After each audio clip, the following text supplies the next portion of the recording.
When my daughter's fiancé tried to ruin my name, I didn't fight him with anger. I fought him with paperwork. Every secret, every betrayal, every lie he sent my way turned into proof with my signature on it. The moment the truth reached the public, his smile vanished, and my silence became my weapon. But trust me, this story's far from over. Before I share the story, how are you doing today? Chicago air always bites a little deeper in November. I stepped off the curb outside Naya's building, coat collar up, watching my breath fade into the evening. The city smelled like salt.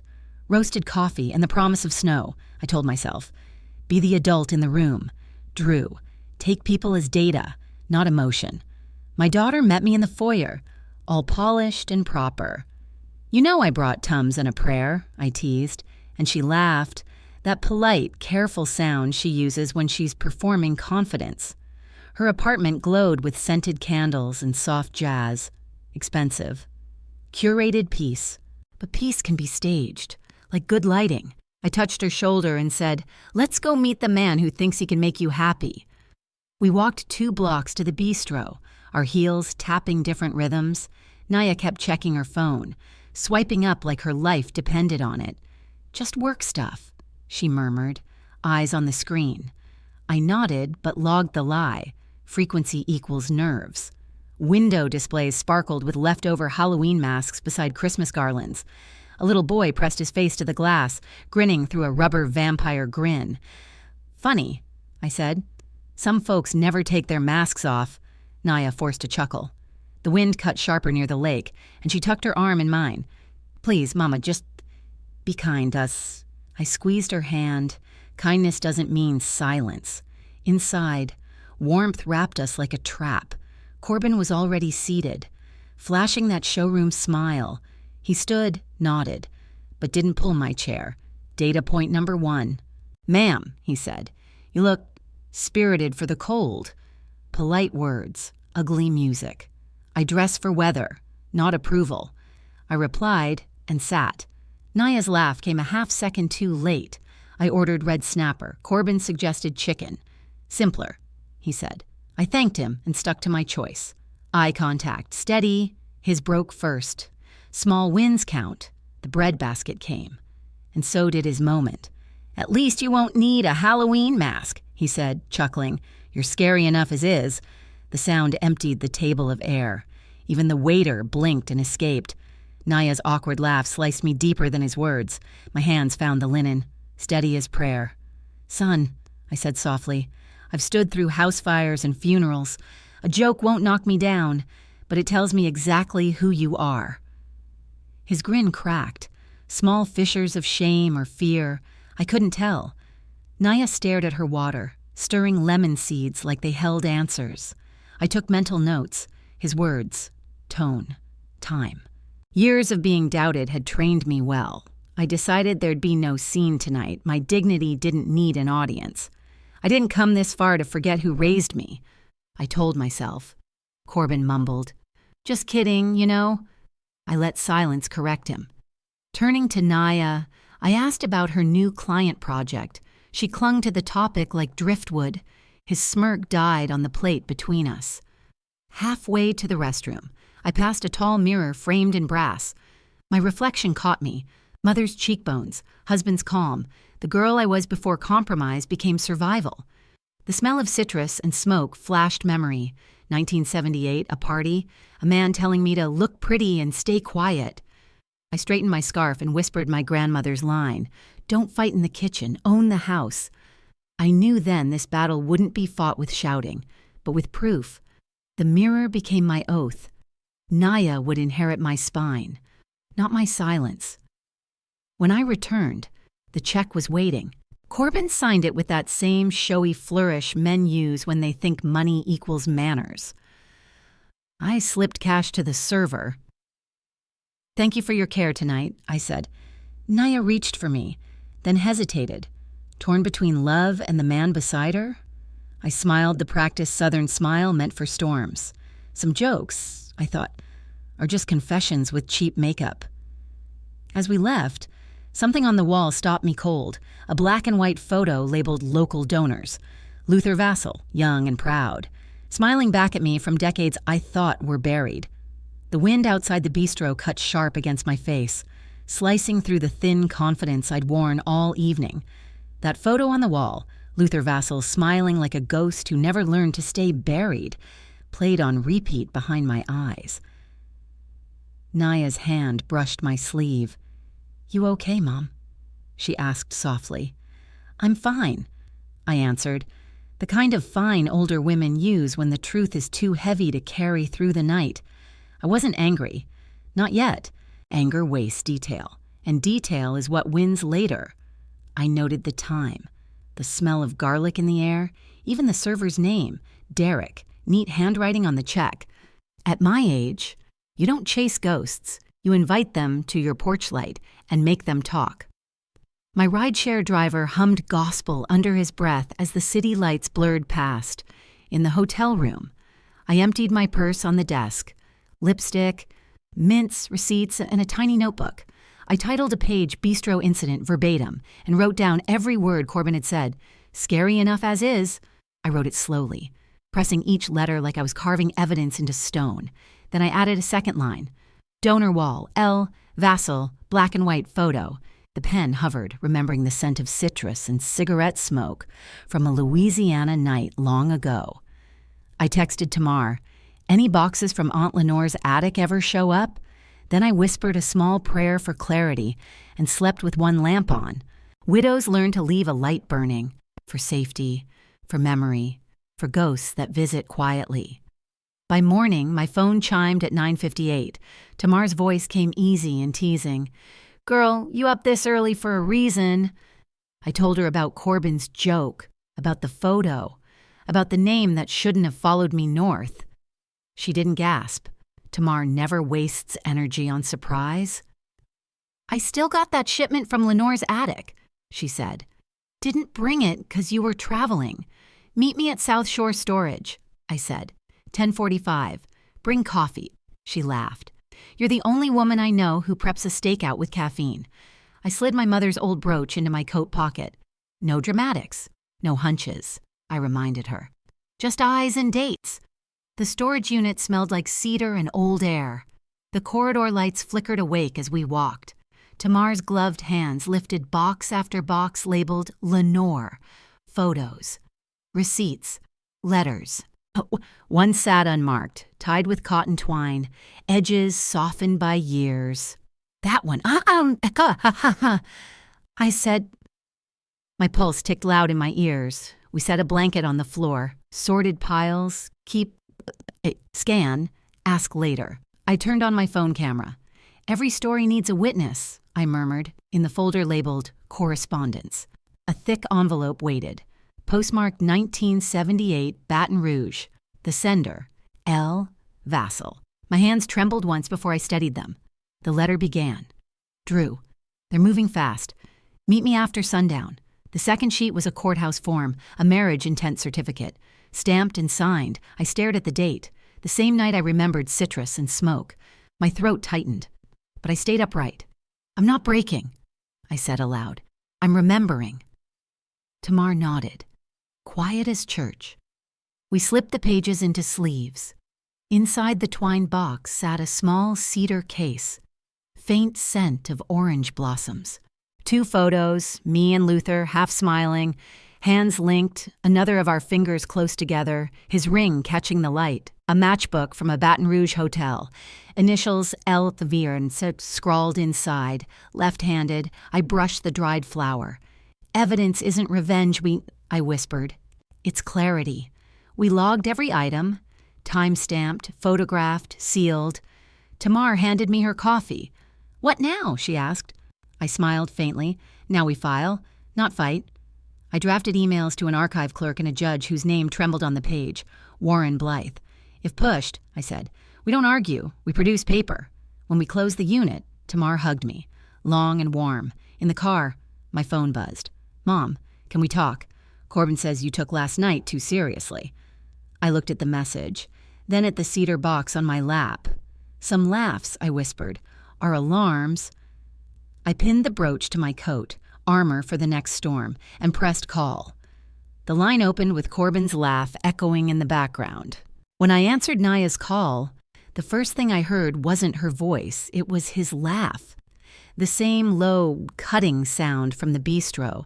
"Mom," she began, "he was joking. You know that, right? He didn't mean it." "No," I said. "A joke is just a truth that didn't get permission." "Baby." I heard him fine. Corbin's voice broke in, loud and grinning. "Mrs. Laverne. We good?" The echo of arrogance crawled through the line. I watched the clock tick, counting every second between his words. "We're civil," I said. "That's not the same as good." He laughed again. I let him. "See you at 6, I added. "Wear your character, not a costume." Then I hung up before either could respond. Control is a quiet muscle. It strengthens when you stop explaining yourself. I chose my navy dress, the same one I wore to my husband's retirement dinner, and pinned my brooch high, visible, deliberate. In my bag went my small notebook and a pen. Receipts before reactions. I texted Tamar, "Menu tasting, eyes open." She shot back, "Copy that. If they tilt, you anchor." Outside. The air carried the faint scent of snow and exhaust. My rideshare driver hummed along to a gospel tune, the kind of melody that made stillness feel sacred. Chicago moved fast beyond the window, people chasing time, not meaning I wasn't rushing anywhere. When you've lived long enough, I whispered to myself, you don't fear scenes, you fear bad precedent. The hall shimmered with gold accents, chandeliers throwing light like gossip. Corbin floated from table to table, all handshakes and charm. He nodded at me like I was an old neighbor he barely remembered. "Mrs. Laverne, glad you made it." "Of course," I said. "Wouldn't miss a family performance." Naya hugged me, whispering, "Please be cool," her breath trembling near my ear. "I'm cool as the lake," I answered. A planner tried to seat me near the kitchen. "No, dear." I smiled. "I'll take a chair at the main table." The woman blinked, then shifted place settings. Corbin joked to a caterer, "We're avoiding anything too old-fashioned." My silence did the editing. I asked the planner about cost sheets and permits instead. Her pen stopped shaking, somewhere between small talk and champagne pours. I learned Luther Vassal's name was etched into the donor plaque of the very hall we stood in. History had a habit of circling back, dressed as coincidence. Then the door opened. A couple stepped inside, polished, confident. The woman's laughter floated first, warm and unguarded, until her eyes met mine. The sound broke in her throat. "Lord," she whispered. Her hand went to her mouth, her eyes filled fast. Is it really you?" Odessa Vassal. Time bent between us like glass under heat. Luther stood beside her, gray at the temples but unmistakable. Corbin looked from them to me, confusion sharp in his face, as if someone had ripped a page from his script. I stayed seated, still as stone. "Ma'am," I said evenly, "I don't believe we've met." Odessa took a step closer, tears slipping past her composure. She whispered a place, a year, words I hadn't heard in decades, but recognized instantly. Luther froze, every trace of polish gone. The silence in the hall was heavy enough to bow the chandeliers. The planner fumbled with the sound system, pretending music could patch the air. Odessa wept without shame now. Naya gripped my arm. "Mom, what is this?" I looked at her, voice steady. "A conversation for another room." Standing, I faced Luther, nodded once, acknowledgement, not forgiveness. Corbin muttered, "Okay, dramatic much?" But no one laughed. Even his charm knew to shut its mouth. I turned to the planner. "We'll step out." To Naya, I said, "Come if you can listen, not defend." The hall doors closed behind us, cutting off the murmurs. Odessa turned to Luther, trembling, her voice raw. "Tell her what you did." I led them into a side lounge, glass door, full visibility. I wanted witnesses, not drama. Odessa stood near Luther, fingers trembling against his sleeve. He looked like a man rehearsing regret, but not yet feeling it. "We will not shout," I said, sliding my notebook onto the table. "We will not spin. We will make a record. I clicked my pen and spoke the time aloud. 7:43 p.m. Chicago, Illinois. The sound startled them. I've found precision unnerves those who trade in fog. Odessa's voice cracked through the silence. St. Martin Parish, 1978. I nodded once. I remember the curtains and that cologne you loved too much. Corbin tried to edge through the door, but I pointed to the glass. You wait out there. This is history, not rehearsal. His reflection flinched and retreated. Odessa's apology came out like a confession at midnight. We did wrong, she said. Mum. Looking at her shoes, Luther inhaled. Slow and steady. It was real. Drew. The papers. The judge, I meant it. Then my father called, said the company needed me. I leaned forward. Say the part where you left me standing. He did. Eyes fixed on the carpet. Odessa filled in what he couldn't. The clerk delayed the stamp. We thought we'd fix it next week. She shook her head. Next week turned into decades. I didn't console her. Sympathy dilutes truth. We can grieve later, I said. Tonight, we verify. I asked for names, offices, dates. Luther squinted, murmured something about a judge Bly. Something, Odessa added. He walked with a cane, silver handle shaped like a bird. My pen stopped mid-click. Some things never leave the mind. I stepped into the hall, waved to Naya to stay calm, and called Tamar. Find Judge Warren Blythe. Retired, maybe emeritus, 1978, Louisiana. 2 minutes later, she texted, Alive Lucid answers his own phone. We moved upstairs into a small office that smelled like lemon polish. I put the call on speaker. A deep voice answered, Who's asking about 1978? Drusilla Laverne, I said. Baton Rouge Courthouse, clerk window, late evening, Luther Vassal and I. A pause, then a sigh that sounded like memory itself. I remember, he said. The young man in the slim suit, the woman with the white corsage. Someone pulled him away before we filed. Odessa sobbed once. The judge continued, voice steady. There was a signed intent, witnessed. My notes went to archive box BR 78 Civ. I pressed my palm flat to the desk. Judge, you may have just given a woman her name back. He promised to email confirmation within 48 hours. I thanked him in the way the South taught women, to mean it when you do. I turned to Luther. When we walk back in, you stay silent. Let the truth breathe without your hands on its neck. I texted Tamar again. Chain of custody next. Beer 78 CIV. Pull logs. No guessing anymore. From my purse. I drew the brooch and pinned it higher, where light could find it. It gleamed like a vow. At the doorway, I told Naya, You will not smooth this over. You will witness it. She nodded. Grown now by a decade and a minute, Corbin whispered. You're really going to make a scene? I smiled. No, son, I'm going to make a record. When we re-entered, the hall hushed itself. The chandelier light hit my brooch and flared.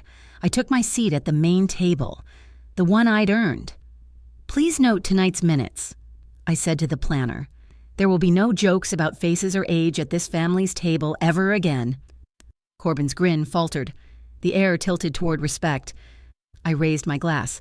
To paperwork and people who sign their names, Odessa echoed me, voice trembling. Luther couldn't lift his hand. I leaned toward Naya, calm and clear. We proceed with kindness and receipts. She nodded. That's when a young woman appeared at the doorway, press badge glinting under the chandelier. Miss Laverne, she said, breathless. I think the city needs to hear this. The young woman, Juniper Skell, approached quietly, clutching a mic like it was fragile. Miss Laverne, I'm with City Line Media, she said, voice steady but respectful. I liked that she asked, not assumed. I'd like to record with your permission. You may, I replied. On my terms. No edits that change context. My words stand whole. I moved to a small dais near the stage, just enough space for the staff to keep working. We're not making noise, I told the room. We're making a record. Heads turned. Forks froze midair. Corbin's grin flickered. He sidled toward Juniper as if her camera might save him. I shifted so he stayed out of my frame. At my age, microphones don't scare me. Whisper campaigns do. Corbin jumped in, too loud. We're thrilled to host this evening. Just a misunderstanding earlier. I raised a hand. Hold your jokes, son. He tried to out-talk the air, tossing out buzzwords. Community impact. Sponsorship synergy. Intergenerational bridge. I countered with facts. December 13th, 7:22 p.m. Your words were scary enough as is. Server Derek can confirm. His jaw tightened, and Judge Warren Blythe verified a record tonight, I added. Juniper's brow lifted, her camera steady. Corbin pivoted to youth and vision. We just want to modernize things. Age is an asset, I said. You stop lying to it, it starts working for you. The crowd murmured. Respect, I finished. Is the cover charge here? Pay it or leave. Juniper leaned closer, whispering. We're live to a small audience. Consent still stands? Yes, I said.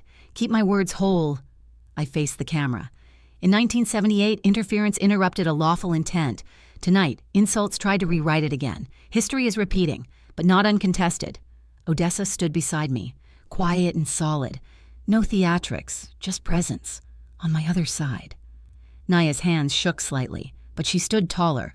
Corbin tried to slide behind us. A vendor blocked him with a floral board, smiling politely. Juniper's eyes met mine, signaling the chat's reaction, supportive, curious, awake. I held the room without raising my voice. Dignity has better acoustics than outrage. The planner, face pink but composed, cleared her throat. One more note, she said. The Vassal family donation to this venue came with a clause. Our logo on their personal wedding collateral. The air shifted. The donors at nearby tables exchanged looks. Strings attached always sound worse under chandeliers. She continued. Voice steady now. Effective immediately. We pause tonight's event until all parties agree to our code of respect. I smiled at her. Professionalism, I said, is hospitality with a spine. Odessa leaned close. That clause, Luther's lawyer wrote it. Luther stared at his hands. Juniper asked, Is that why you keep notes, Miss Laverne? I smiled. Because memory's a generous liar. Paper isn't, Corbin snapped. This is ridiculous. He grabbed a champagne flute, tried to toast through the tension, glass clinking loud in the quiet. To keep in the peace! No one raised a glass. He hissed at Naya. Get your mother under control! Naya turned, steady as I'd ever seen her. Control yourself. The words hit like a gavel. Odessa faced him, voice sharp. You will apologize for that joke, he sneered. Oh, please. The crowd recoiled. I stepped forward. Young man, I said, you may be family adjacent, but you are not the standard here. Luther spoke then, quiet but final. Corbin. Enough. The sound of that word split the air. Juniper lowered the mic and let the silence document everything. The fracture was public, permanent. A man in a navy suit stepped in from the hall, holding a manila envelope. For Miss Laverne, the sender's label read, Bridges and More. Attorneys at law. I slid it open with a butter knife. A cease and desist. Allegations of defamatory statements concerning 1978. My laugh was low but certain. Good, I said, holding it up for the cameras. Now we're moving from jokes to documents. I met Juniper's gaze. Tomorrow morning, I'll answer this, in the clerk's archive. The Cook County Clerk's archive smelled like dust and duty. I arrived 10 minutes early, as I always do. The marble floors echoed my steps, sharp and clean. I signed the request slip, Box BR 78, CIV, and waited under fluorescent hum. Tamar showed up with her rolling tote, a portable scanner, and a cup of peppermint tea. For patience, not nerves, she said. The clerk wheeled out a gray carton sealed with tape older than half the staff. I read the serial number aloud, log time and witnesses in my notebook. Inside, yellowed papers, ledgers, a typed memo signed W.B. from 1978. I read each line like scripture. Tamar recorded timestamps and snapped photos as I dictated. The city keeps receipts. even when people forget their promises. We copied the relevant pages and paid for certified stamps. That red ink spoke louder than apology. In a quiet alcove, Tamar opened last night's cease and desist. Defamation, she read. For false claims, I smiled, thin and certain. Good, I said. They've just walked their neck to the hinge. We photographed the letter, attached it to our packet. Tamar drafted a reply. Rebutted by public record. Further threats will be met with anti-SLAPP counsel. I texted Juniper. Documents in hand. No broadcast yet, only if provoked. We resealed the box, signed the chain of custody line, and handed the evidence back to the clerk. Certified copies went into my tote, neat, safe, and ready for sunlight. At the bank, I added the copies, the 1978 letter, and the cedar box to my lockbox. The vault light hummed like quiet approval. I called Naya. We're meeting tonight. Neutral room, bring Corbin, invite Odessa and Luther. No surprises. Her voice trembled. Mom, is this war? No, I said. This is weather. I'm just bringing an umbrella with names on it. Odessa replied to my text with one sentence. We will be there. No punctuation, no fluff. I forwarded the cease and desist to a pro bono attorney Tamar knew. Subject line. For your amusement and file. Then I took off my shoes, set the brooch on the nightstand, and let my mind cool. By evening, the hotel boardroom gleamed with fresh coffee and polished wood. I'd asked for no flowers, just air and light. Adults only. I sat at one end, Naya beside me, Odessa and Luther across, Corbin next to Naya by her choice. Not mine. Ground rules, I said, one at a time. No jokes. Documents decide when memory argues. I slid the certified pages forward. Luther read silently, lips tightening. Odessa dabbed her eyes but didn't cry. Corbin leaned back, smirking. You all act like this is court. I looked at him evenly. Respect, I said, is a courtroom with no bailiff. His grin faltered. When people smell consequence, they call it drama. My phone buzzed. Juniper again, heads up, your dinner's hot, Mike leaked. Corbin's line is crystal. I turned the speaker on. His voice filled the room. At least you won't need a Halloween mask. The silence that followed was an indictment. Corbin jumped up. That's edited.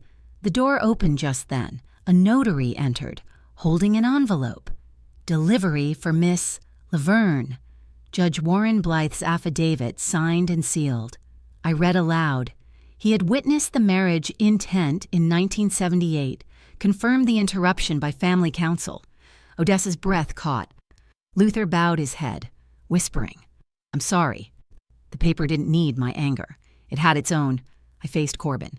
You don't get to mock me, and you don't get to stand on lies. You'll apologize to me and my daughter today. His eyes darted to Naya. She didn't move. Her silence was her verdict. I slid a paper toward her. Engagement pause pending respect and counseling.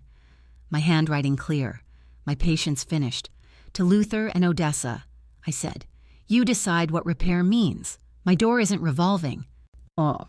I pinned the brooch back to my lapel, the light catching silver and memory. Corbin rose, jaw tight. If that's how you want to play, he said, pulling out his phone, you might want to see what my lawyer just filed. The morning after the family summit, I walked back into the Art Deco hall where everything had cracked open. The planner was waiting with a clipboard and tired eyes. We kept minutes, she said. Would you like to sign them? Her voice carried the weight of someone who'd seen too much truth in one night. I initialed beside, respect as a condition of service, and told her, put that line in bold. Maybe make a poster near the bar. She smiled, faint but real. A vendor walking by murmured, Miss Laverne, thank you. Like a quiet handshake between grown folks. The hall manager came out next, discreetly telling me, the Vassal logo clause has been withdrawn. Donors didn't like how it looked in daylight. I just nodded. Paperwork doesn't need applause. It just keeps the door shut behind foolishness. By noon, I was on the phone with a local AM radio host. 10 minutes, no names of private citizens. I said before going live. The host asked, is this cancel culture? I answered, calm and sure. No, honey, this is consequence culture, and consequence comes with documentation. I spoke of the affidavit, the certified records without waving them like weapons. My words were for those who remembered a time when silence was survival. Keep your receipts, I said. Not for vengeance, for memory. A caller with a voice like one of my church ushers said, "Baby, you taught these young folks how to stand still." I smiled. "Standing still is a skill," I ended softly, for Naya if she was listening. Love doesn't mean losing yourself. Ask for better. Back home. The doorman handed me a cream envelope embossed with a white tulip, the same as decades ago. Inside was a mutual settlement draft, hush money and silence disguised as closure. I poured coffee and called Tamar. "They're trying to buy your calm," she said. "Then it's overpriced," I replied. I took a red pencil, struck through "no admission of wrongdoing," replaced it with "acknowledgement of harm," and added a clause for a public apology to me and Naya. I attached copies of the affidavit and cease and desist, then emailed, "Counter in principle, dignity non-negotiable. Power doesn't have to shout, it just has to survive the judge's pen." In the afternoon, I met with my credit union officer. Together, we filed an amendment transferring my condo and assets into the South Shore Arts and Elder Care Fund, a living stipend for Naya, but only if she stayed independent. No joint control, no Corbin. I signed a directive that no one could speak for me without written authority. "You're protecting your peace," the officer said. "No," I corrected. "I'm ensuring it." I texted Naya, "Your future's secure. Your choices are yours.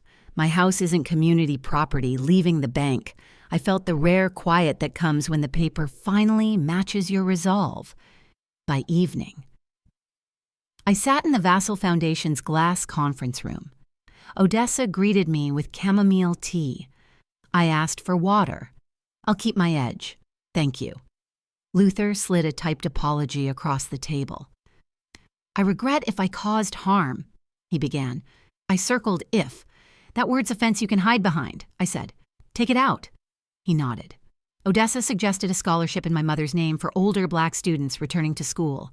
I accepted, with conditions. "No photo ops, let the scholarship speak." As we finished, a director entered to announce that the board would review Luther's chairmanship. Consequence without spectacle.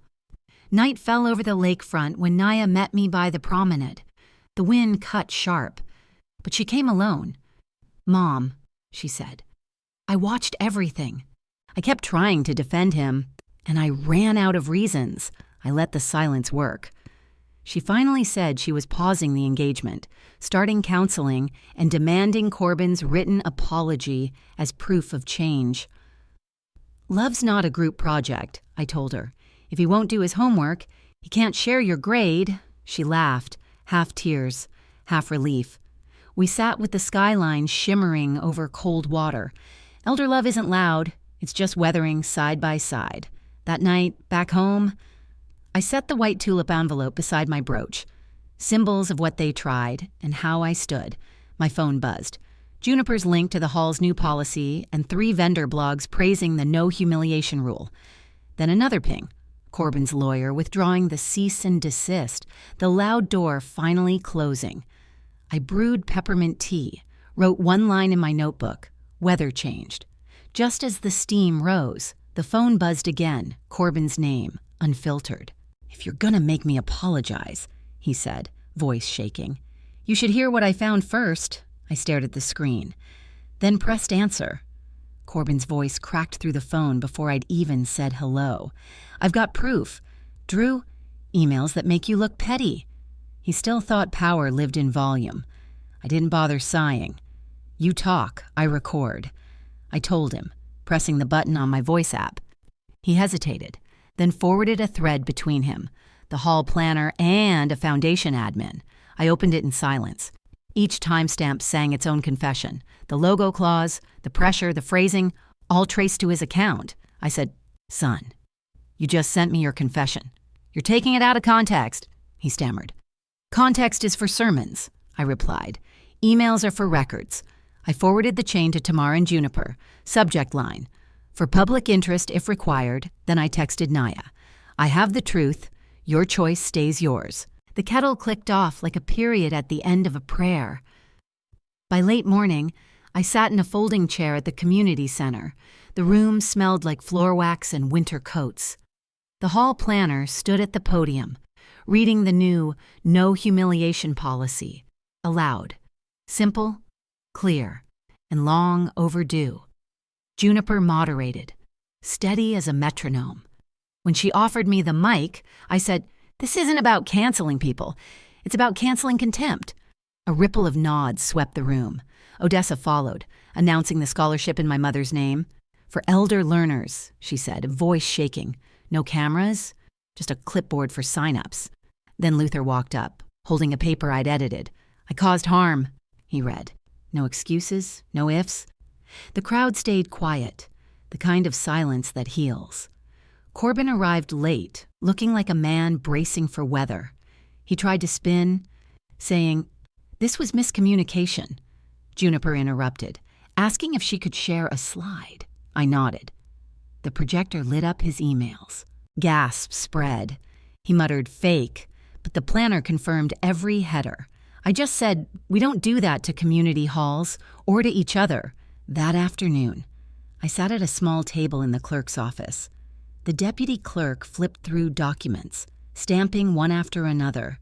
The 1978 memo, the affidavit, Corbin's cease and desist. Each thud felt like justice catching up on sleep. Corbin's lawyer tried to smile. Perhaps a mutual withdrawal. Tamar slid our counterproposal forward. I spoke each term aloud. Public apology recorded in the forum transcript, written retraction of the mass joke. Notice to vendors retracting the logo clause, and if defamation continues, anti-slap proceeds automatically. Corbin muttered. Fine. But his tone had no oxygen left in it. The deputy clerk added the affidavit and hot mic transcript to the permanent record. When I signed, the pen felt heavier than gold. Weight doesn't come from ink. It comes from years. By dusk, the lakefront glowed like glass. Naya sat beside me, gloves in her lap, eyes soft but resolved. "Mama," she said, "I thought I could teach him kindness. Turns out, kindness is homework you assign yourself." I smiled. "And some folks keep skipping class." She told me she'd texted him. Engagement ended. Apology accepted. Counseling for her, not him. I didn't cheer. I kissed her temple and said, "Stand where your feet don't beg." She laughed, half tear, half freedom. We watched a gull stumble, then find its balance again. That's how women like us learn flight, through stillness first. Later that night, back home, I placed the white tulip envelope beside my brooch. I wrote a short note and slid both into my cedar case. Juniper's article was already live. Receipts and respect, no gossip. Just truth lined up like paperwork. A message pinged from the credit union confirming the trust activation. Naya's future now untouchable. My legacy untangled from noise. My last gesture of closure? I donated the leftover tasting fee to the South Shore Arts and Elder Care Fund in Corbin's name, with a receipt mailed directly to him. Justice doesn't always roar. Sometimes it arrives on letterhead. When I pinned my brooch for Sunday service, my phone buzzed. Naya's text read, "Brunch after church?" I smiled and replied, "Yes, baby. Let's eat and talk about classes." The storm had passed, and I had chosen the door that opened a light.